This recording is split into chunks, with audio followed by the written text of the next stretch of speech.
Allez, dernier chapitre, ici nous allons découvrir les classes finales.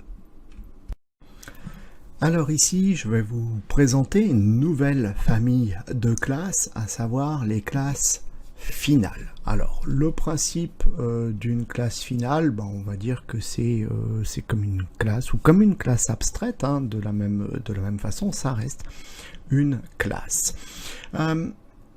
Une classe finale va contenir des caractéristiques et des actions, donc à savoir des attributs ou des propriétés, ainsi que des méthodes, et à chacun de ces attributs ou propriétés, ou chacune de ces méthodes, eh bien on donnera une visibilité exactement comme on fait pour une classe normale, voire pour une classe abstraite.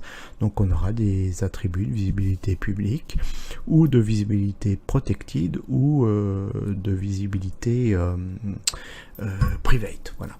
Idem pour les méthodes. Bon, ça c'est pour voilà, ça reste une classe traditionnelle, on va dire. Bon, alors pourquoi une classe finale? Eh bien, déjà, tout d'abord, la classe finale, contrairement à la classe abstraite, elle ne pouvait pas être instanciée, alors que la classe finale pourra tout à fait être instanciée, c'est-à-dire que là on va créer une classe qu'on va appeler Toto, qui serait une classe finale, et en extérieur on pourra faire un new Toto. Donc là, ici, déjà, ça va se comporter beaucoup plus comme une classe normale que comme une classe abstraite. Ça, déjà, c'est la première chose. Et bien justement, par rapport à la classe abstraite, bien c'est tout le contraire. Autant on ne peut pas instancier une classe abstraite, mais elle sera accessible par les enfants, par les classes filles, les sous-classes.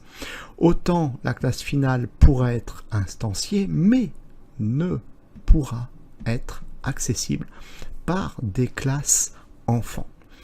Et enfin, pour clôturer cette théorie sur les classes finales, eh bien voilà comment on fait pour déclarer une classe finale. On utilise le mot-clé final, attention il n'y a pas de suivi du mot-clé classe et du nom de la classe, et puis les accolades pour écrire tout ce qui va correspondre à la classe, donc les attributs et les méthodes.